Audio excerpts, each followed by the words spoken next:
ከሽመልስ አብዲሳ ጋር አስቸኳይ ስብሰባ እንፈልጋለን። ሁለቱ አንጋፋ ፓርቲዎች ከ2018 ምርጫ አስቀድሞ አነጋጋሪ ጥሪ አቅርበዋል። በጥንቅራችን አነጋጋሪውን የጥሪ ደብዳቤ እንመለከተዋለን። በነዳጅ ምርቶች ላይ የተጣለው 30 በመቶ ግብር ከሚቀጥለው ወር ጀምሮ እንደሚተገበር ታውቋል። ይህ ውሳኔ በምጣኔ ሀብት ባለሙያዎች ዘንድ ከወዲሁ ተቃውሞ እየገጠመው ነው፣ እንመለከተዋለን። ከዚህ ውጪ ሰሞንኛው የዩኒቨርሲቲ ተማሪዎች የተቃውሞና የአመጻ እንቅስቃሴም ይዳሰሳል። ወልቃይት ሁመራ ከፍተኛ ደስታ ስሜት ውስጥ ናቸው። ዛሬ ወደ አካባቢው የተጀመረው በረራ በወፍ በረር ይቃኛል። ጤና ይስጥልን። የሰዓቱ የመረጃ ጥንቅራችን ተጀምሯል። በመግቢያችን ላይ ያዳመጣችሁት አበይት ነጥቦችን ነው። ዝርዝር መረጃዎቹን እንደሚከተለው እናስደምጣችሁ።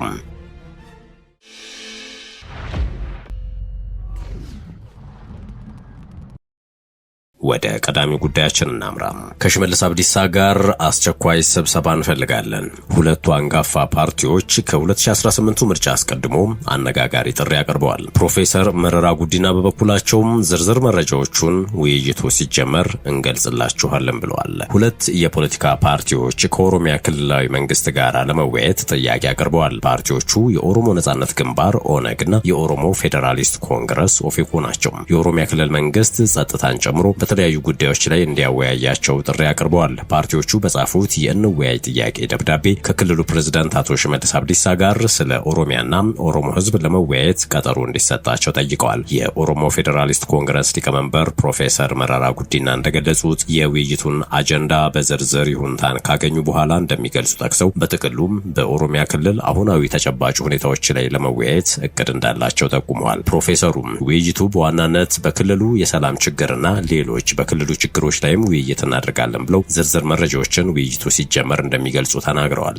በተመሳሳይ የኦሮሞ ነጻነት ግንባር ኦነግ ቃል አቀባይ አቶ ለሚገመቹ እንደተናገሩት የውይይቱ አጀንዳዎች ለክልሉ መንግስት የቀረበው ጥያቄ ምላሽ ካገኘ በኋላ የሚገለጽ ነው። የክልሉ የሰላም ሁኔታ አሳሳቢ ደረጃ ላይ በመሆኑ ዋና የመወያያ ነጥብ መሆኑን ጠቅሰው የመወያያ ዝርዝር ነጥቦችን ግን ከመግለጽ ተቆጥበዋል። የኦሮሞ ነጻነት ግንባር ኦነግ 2011 ዓ.ም ከአስመራ ወደ ኢትዮጵያ መመለሱን ተከትሎ እስከ 2012 ዓ.ም ድረስ ከኦሮሚያ ክልላዊ መንግስት ጋር በተለያዩ ጉዳዮች ላይ ውይይት ሲያደርግ መቆየቱ ይታወሳል። ይህ የህዳር 9 ቀን 2018 ዓ.ም የእንወያይ ጥያቄ ደብዳቤ ከ6 ዓመት በኋላ ኦነግ ያቀረበው ጥሪ መሆኑም ተገልጿል። ሁለቱም ፓርቲዎች የክልሉን መንግስት ምላሽ እየተጠባበቁ ቢሆኑም ይህ የእንወያይ ጥያቄን ተከትሎ እስካሁን ከክልሉ መንግስት በኩል የተሰጠ ምንም ምላሽ የለም።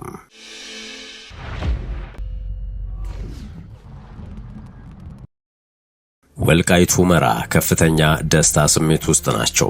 የሁመራ አየር መንገድ አገልግሎት መጀመሩ ፋይዳው ብዙ ነው ብለዋል አቶ አሸተ ደምለው። ለበርካታ ዓመታት ተቋርጦ የነበረው የሁመራ አየር መንገድ አገልግሎት መስጠት ጀምሯል። አካባቢው የሰላምና የልማት ቀጠና መሆኑን የተናገሩት የወልቃይት ጠገዴ ሰቲት ሁመራ ዞን ዋና አስተዳዳሪ አሸተ ደምለው ናቸው። የአየር መንገዱ አገልግሎት መቋረጥ የህብረተሰቡ ጥያቄ ሆኖ መቆየቱን አስታውሰዋል። የአየር መንገዱ አገልግሎት መስጠት ከዞኑ አልፎ ለአጎራባች ዞኖች ማህበረሰብም ፋይዳው ብዙ ነው ብለዋል። በአካባቢው ያለውን ሰላም በመጠቀም ባለሀብቶች ወደ አካባቢው መጥተው በልማት መሳተፍ እንዲችሉና ለበርካታ ዜጎች የሥራ ዕድል ለመፍጠር ጠቀሜታው የጎላ እንደሆነም አንስተዋል። በዚህም የዞኑን ማህበራዊና ኢኮኖሚያዊ እንቅስቃሴን እንደሚያነቃቃው ነው የገለጹት። ህብረተሰቡ ነጻነቱን ካገኘበት 2013 ዓ.ም ጀምሮ ለ5 ዓመታት ያህል ያለ አየር መንገድ አገልግሎት ቢቆይም ዛሬ ላይ አገልግሎት መስጠት መጀመሩ ችግሮች በጊዜ ሂደት እየተፈቱ የሚሄዱ ለመሆናቸው ማሳያ ነው ብለዋል። ዞኑ ሰፊ የንግድና የእርሻ ተግባራት የሚከናወኑበት በመሆኑም የአየር መንገዱ በረራ በመጀመሩ አካባቢውን ለማልማት ያስችላል ያሉት ደግሞ አየር መንገዱ ላይ ሲሳፈሩ አሚኮ የጠየቃቸው ተሳታፊ ወንድም ገብረ መድህን ናቸው። በጸጥታ ችግር የትራንስፖርት እንቅስቃሴዎች አስቸጋሪ በሆኑበት ጊዜ ላይ አየር መንገዱ ትልቅ አማራጭ ነው ብለዋል። የአገልግሎቱን መጀመር በጉጉት ሲጠብቁ መቆየታቸውን ሌላኛዋ ተሳፋሪ አዳነች አሳምረው ተናግረዋል። አካባቢው ከአዲስ አበባ ርቆ የሚገኝ በመሆኑም የሁመራ አየር መንገድ ስራ መጀመር የህብረተሰቡን የትራንስፖርት ችግር እንደሚቀርፍ አንስተዋል። አየር መንገዱ በረራ የጀመረው በሳምንት ለ2 ቀናት ሲሆን ከአዲስ አበባ ሁመራ የበረራ መነሻና መዳረሻ መሆኑም ተገልጿል። የሸገር ታይምስ ቤተሰቦች ጥንቅራችን እንደቀጠለ ነው። ወደ ሌላኛው መረጃችን እናምራ። ሰሞነኛው የዩኒቨርሲቲ ተማሪዎች የተቃውሞና የአመጻ እንቅስቃሴ። የዩኒቨርሲቲ ተማሪዎች የ3ኛ ዓመት ትምህርታቸውን ሲያጠናቅቁ ለ1 ዓመት የማስተማር አገልግሎት እንዲሰጡ የሚያስገድደው መመሪያ በ2019 የትምህርት ዘመን ተግባራዊ መሆን ይጀምራል መባሉ መዘገቡ ይታወቃል። ውሳኔውን በሚመለከት ለምክር ቤት አባላት ቀርበው ያብራሩት የትምህርት ሚኒስትሩ ፕሮፌሰር ብርሃኑ ነጋ ለመምህራን የሚቀርበው ጥቅማጥቅምና ደሞዝ በቂ ያለመሆን ሳይሆን ለመምህራን እጥረት ምክንያት እንደሆነ አስረድተዋል። ይህም አዲስ መምህራንም በበቂ ሁኔታ ለማፍራት አስቸጋሪ እንዳደረገው ተገልጿል። ይህንንም ለመቅረፍ የዩኒቨርሲቲ ተማሪዎች ለአንድ ዓመት የማስተማር አገልግሎት ሲሰጡ የበለጠ የመምህርነት ሙያ ፍቅር ሊያጎለብቱ እንደሚችሉም መገለጹን ተከትሎ ጉዳዩ የሚመለከታቸው የዩኒቨርሲቲ ተማሪዎች ዘንድ ውሳኔው ከፍተኛ ቅሬታን ፈጥሯል። ጉዳዩ ከተሰማበት ቀን አንስቶ በተለያዩ የሀገሪቱ ዩኒቨርሲቲዎች መነጋገር የሆነው የውሳኔ በአንዳንድ ዩኒቨርሲቲዎች ተማሪዎች ተቃውሞ ለማሰማት ሰልፍ ማድረጋቸው ተሰምቷል። ጉዳዩን በሚዲያ ላይ ከመስማት በቀር በአሁኑ ሰዓት የሶስተኛ ዓመት ትምህርታቸውን በመከታተል ላይ የሚገኙ ተማሪዎች የሚቀጥለው ዓመት የማስተማር አገልግሎት ስለመስጠታቸው ከዩኒቨርሲቲያቸው በኩል የተገለጸላቸው ነገር የለም። ከሐዋሳ፣ ባህር ዳር፣ ወለጋ፣ አምቦ፣ ደምቢዶሎ፣ መደወላቡ፣ ወላይታ ሶዶ፣ ድሬዳዋ፣ ሐዋሳ፣ ደብረ ብርሃን እንዲሁም ከአርባ ምንጭ ለመገናኛ ብዙሃን ሀሳባቸውን የሰጡ ተማሪዎች ጉዳዩን በመደናገጥ መስማታቸውን ይገልጻሉ። ውሳኔውን ግራ አጋቢ ብለውታል። ተማሪዎቹ በሰጡት ቃል በጉዳዩ ላይ ጥርት ያለ የሰማነው ነገር የለም፣ እንዴት እንደምንሄድ ሰርቪሱን በምን አይነት መንገድ እንደምንሰጥ ያወቅነው ነገር የለም፣ ጉዳዩ ግራ አጋቢ ነው ያሉት ተማሪዎች ውሳኔውን እንዲሰሙበት ከተደረገበት ጊዜ አንስቶ በተለያዩ አካባቢዎች ያለውን የሰላም ሁኔታ እንዲሁም ከትምህርት ቆይታቸው ርዝመት አንጻር በማቅረብ ጉዳዩን ተቀባይነት የሌለው ሲሉ ገልጸውታል። አክለውም ውሳኔውን የሰማነው መሃል ላይ ገብተን ነው። ይህ ሀሳብ የመጣው አማራጭ እንኳን ማየት የማንችልበት ሁኔታ ላይ ነው። አንድ ዓመት ለኛ ቀልድ አይደለም ሲሉ ሞግተዋል። ከባድ ቅሬታ አለን በማለት ካለው ሀገራዊ ሁኔታ አንጻር ክልል ላይ ሄዳችሁ ታስተምራላችሁ የተባለው ነገር ተቀባይነት የለውም፣ ሰላም የሰፈነበት ሁኔታ ላይ አንገኝም ሲሉ ተከራክረዋል። ተማሪዎቹም ማህበረሰብ አቀፍ አገልግሎት መስጠቱ ግዴታ ነው ከተባለም እንደ አማራጭ የትምህርት ቆይታችንን ጨርሰን ካጠናቀቅም በኋላ ቢሆን የተሻለ ነበር። የግዴታ ሶስተኛ ዓመት ላይ ከተባለ አንድ ዓመት ሙሉ ሌላ ቦታ ውለን ድጋሚ ወደ ትምህርት ልንመለስ ነው። ይህ ደግሞ አግባብ አይደለም ብለዋል። በጉዳዩ ላይ ጥርት ያለ የሰማነው ነገር የለም። እንዴት እንደምንሄድ መውጫ ፈተና ያለብን ከመሆኑም አኳያ የንባብ ጊዜያችንን የሚያጣብብ በመሆኑ ለመቀበል ከብዶናል ያሉት የዩኒቨርሲቲ ተማሪዎቹም አገልግሎቱን ብንቀበለው እንኳን የሕክምና ተማሪዎች ኢንተርንሺፕ እየወጡ ነገር ግን የሚመረቁበት ዓመት አይገፋም፣ የኛም ቢሆን ደስ የሚለን ተመሳሳዩ መንገድ ነው ሲሉ በንጽጽር አስረድተዋል። ታስተምራላችሁ ከተባለ እንኳን የትኞቹ ተማሪዎችና ምን አይነት የአቅም ደረጃ ላይ ያሉት ያስተምራሉ የሚለው ግልጽ አይደለም ሲሉም ነው ያከሉት። ዛሬ ነገ ይመረቅልኛል ብሎ የሚጠብቅ ወላጅ አንድ ዓመት ተጨምሯል ስትላቸውም ተስፋቸው እያጠረ ይመጣል። አብዛኛው ዩኒቨርሲቲ ተማሪ የድሃ ልጅ ነው። በድሃ ቤተሰብ ላይ አንድ ዓመት መጨመር በጣም ይከብዳል በማለት በምን አይነት መንገድ ተገምግሞ እዚህ ሐሳብ ላይ እንደተደረሰ ባይገባንም በውሳኔው ደስተኞች አይደለንም፣ የምደባ ቦታችንም አሳሳቢ ነው ሲሉ ገልጸዋል። ወደ ሌላኛው ጉዳያችን አመራን። በነዳጅ ምርቶች ላይ የተጣለው 30 በመቶ ግብር ከሚቀጥለው ወር ጀምሮ እንደሚተገበር ታውቋል። ይህ ውሳኔ በምጣኔ ሀብት ባለሙያዎች ዘንድ ከወዲሁም ተቃውሞ እየገጠመው ነው። የኢትዮጵያ መንግስት ለረጅም ጊዜ የዘለቀውን የነዳጅ ድጎማን ቀስ በቀስ ለማንሳት ከሚወስዳቸው ሰፋፊ የኢኮኖሚ ማሻሻያዎች አንዱ የሆነው አዲስ የግብር አወቃቀር ከሚቀጥለው ታህሳስ ወር ጀምሮ ተግባራዊ እንደሚሆን ካፒታል ጋዜጣ ዘግቧል። ይህ አዲስ እርምጃ በነዳጅ ምርቶች ላይ 15 በመቶ ተጨማሪ እሴት ታክስና 15 በመቶ ኤክሳይዝ ቀረጥን ያካተተ አጠቃላይ 30 በመቶ ታክስ መጣል ነው። የኢትዮጵያ ነዳጅ አቅራቢ ድርጅት ከአንድ ወር በኋላ ታክሱን መሰብሰብ ይጀምራል ተብሏል። መንግስት በዚህ አዲስ የግብር አወቃቀር እስከ ታህሳስ 2018 ድረስ ለቤንዚንና ናፍታ መሸጫ ዋጋዎች ሁሉንም ህጋዊ የግብር መጠንን ጨምሮ ሙሉ ወጪን የመሸፈን ግብ ላይ ለመድረስ ማቀዱን ዘገባው አመልክቷል። የገንዘብ ሚኒስቴር በተያዘው በጀት ዓመት በ2018 ዓ.ም በነዳጅ ምርቶች ላይ አጠቃላይ 30 በመቶ ግብር ሙሉ በሙሉ ተግባራዊ እንደሚያደርግ ከሁለት ወራት በፊት በጠቅላላ የዜጎች በጀት አቀራረብ ወቅት በዝርዝር አስቀምጦ ማሳወቁ ይታወሳል። ነዳጅ በማዕከላዊነት የሚጫወተው ሚና ከፍተኛ በመሆኑ የግብር ጭማሪው የዋጋ ግሽበቱ እንዲባባስ ያደርጋል የሚል ስጋት ሲከሰት እንደነበርም ይታወቃል። የምጣኔ ሀብት ባለሙያው አቶ ሙሼ ሰሙም ይህ ውሳኔ የኑሮ ውድነትን የባሰ ያባብሳል ይላሉ።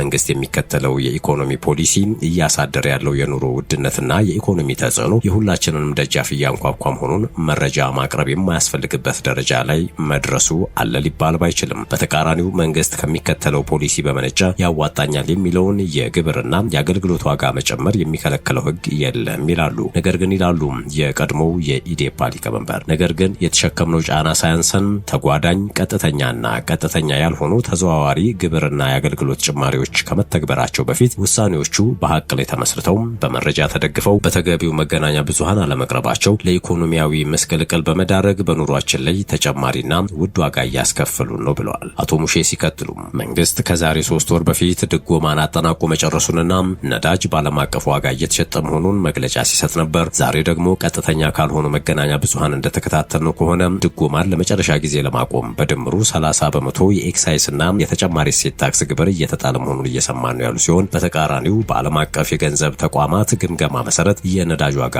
ከኦክቶበር 2025 ጀምሮ የ6 በመቶ ቅናሽ እንዳሳየን ቅናሹም የሚቀጥል ስለሆነ የአፍሪካ መንግስታት ይህንን አጋጣሚ እንደ እፎይታ ጊዜ በመውሰድ በህዝባቸው ላይ የተከሰተውን የዋጋ ንረትና የኑሮ ውድነት ለማረምና ጫናውን ለማርገብ እንዲጠቀሙበት መግለጻቸውን አስታውሰዋል። በመዲናችን ያጋጠማቸውን ጉዳይ በምሳሌነት ሲያስረዱም ነዳጅ ስላለቀብኝ ለመግዛት ያደረግኩት ተደጋጋሚ ሙከራ ሳይሳካ ቀርቷል። ነዳጅ አልቆ ወይስ ጠፍቶ ነው የሚለው እርግጠኛ መሆን አልችልም። የንግድ ስርዓቱ ዛሬ እንደተጣበበና እንደተተራመሰ ውሏል። ዋጋ እየጨመረ ነው። ግልጽነትና አስተማማኝነት መረጃ እስከሌለ ድረስ መታመሱና መተራመሱ እንደሚቀጥል በቂ ምልክት እየታየ ነው። መንግስት መረጃ መስጠቱ ግዴታ ቢሆንም መረጃም ሆነ ፍንጭ የለም ብለዋል። የነዳጅ ዋጋ አልጨመረም፣ እንዲያውም በተቃራኒ እየቀነሰ እንደሆነና ቅናሹም እንደሚቀጥል ይጠበቃል። ከ3 ወራት በፊት ድጎማ ሙሉ ለሙሉ እንደተጠናቀቀና ነዳጅ ባለም አቀፍ ዋጋ እየተሸጠ እንደሆነም መግለጫ ተሰጥቷል። የ30 በመቶ የተጨማሪ እሴት ታክስና የኤክሳይዝ ታክስም ቀጥተኛ ያልሆነ ግብር እንጂ የድጎማ ማረሚያ እንዳልሆነ ግልጽ ነው ብለዋል አቶ ሙሼ ሰሙ። ውሳኔው ተግባራዊ ይሆናል እስከተባለበት 1 ወር ድረስ ከመንግስት በኩል ሐቀኛና አሳማኝ ዝርዝር መረጃ እስካልቀረበ ድረስ የግብይትና የዋጋ ትርምሱን ተደራራቢ ዋጋ እያስከፈለ ተጠናክሮ መቀጠሉ የተለመደና የሚጠበቅ ነው ያሉ ሲሆን ሸማቾች የዋጋ ንረት፣ የብር መግዛት አቅም መውደቅና የአቅርቦት እጥረት የሚያሳድራቸው የዋለ ያደረ ተጽዕኖ ሳያንሳቸው በስጋትና በስሚስሚ ወይም ስፔኩሌሽን የማያባራ የዋጋ ንረት መቀጣታቸው ይቀጥላል ነው ያሉት። በተደጋጋሚ ተናግሬያለሁ ይላሉ አቶ ሙሼ ሰሙ። መንግስት ውሳኔዎቹና ፖሊሲዎቹ በሚያስከትሉት ኢኮኖሚያዊ ለውጦች ላይ እምነት፣ ቁርጠኝነትና እርግጠኝነት ካለው መረጃውን በአግባቡ በሚስጥር አቆይቶ በተገቢው ጊዜና በተገቢው መድረክ በሚተገበሩበት ጊዜ በመልቀቅ ቢያንስ ከግምታዊ ኢኮኖሚያዊ ሁከት፣ አለመረጋጋትና ትርምስ ዜጎችን መታደግ ይገባዋል ሲሉም መክረዋል።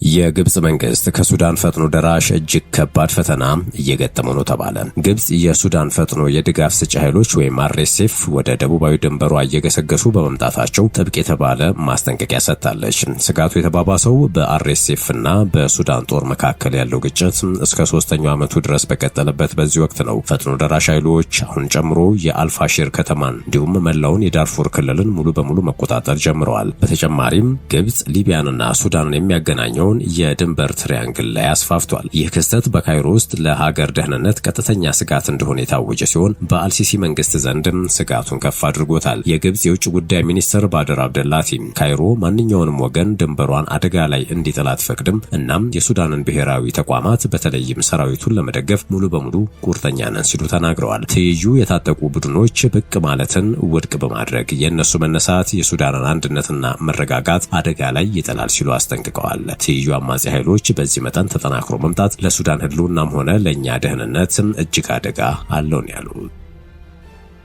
Tonight I'm pleased to announce that we're taking our military cooperation to even greater heights by formally designating Saudi Arabia as a major non-NATO ally. አነጋጋሪው የነጩ ቤተ መንግስት ጉብኝት ከክርስቲያኖ ሮናልዶ እስከ $1 ትሪሊዮን ኢንቨስትመንት ቃል የተገባበት መድረክ።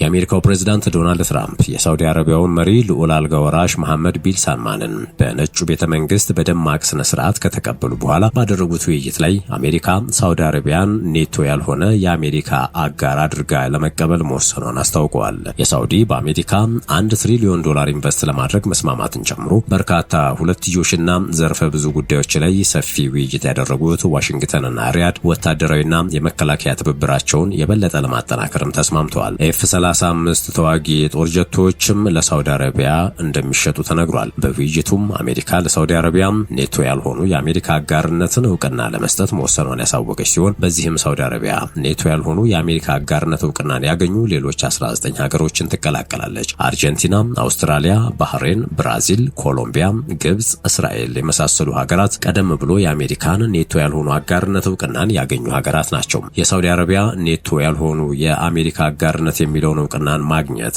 ሌሎች አጋር ያልሆኑ ሀገራት የሚያልፉበትን የተራዘመ ሂደትን ሳታልፍ በቀላሉ የአሜሪካ የጦር መሳሪያዎችን ለመግዛት እንድትችል እንደሚያደርጋትም አልጀዚራን ጨምሮ በርካታ ዓለም አቀፍ መገናኛ ብዙሃን ዘግበዋል። በዚህም አሜሪካ F-35 ተዋጊ የጦር ጀቶችን ለሳውዲ አረቢያ እንዲሸጡ ማዘዛቸውን ፕሬዝዳንት ትራምፕ አረጋግጠዋል።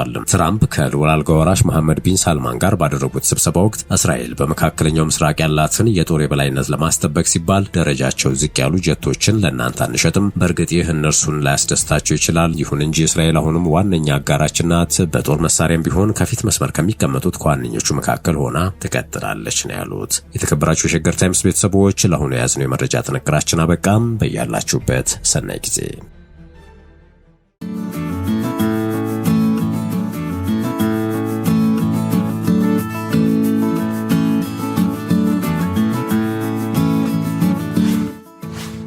ሸገር ታይምስ ሚዲያን ሰብስክራይብ በማድረግና ደወሉን በመጫን ይከተሉን።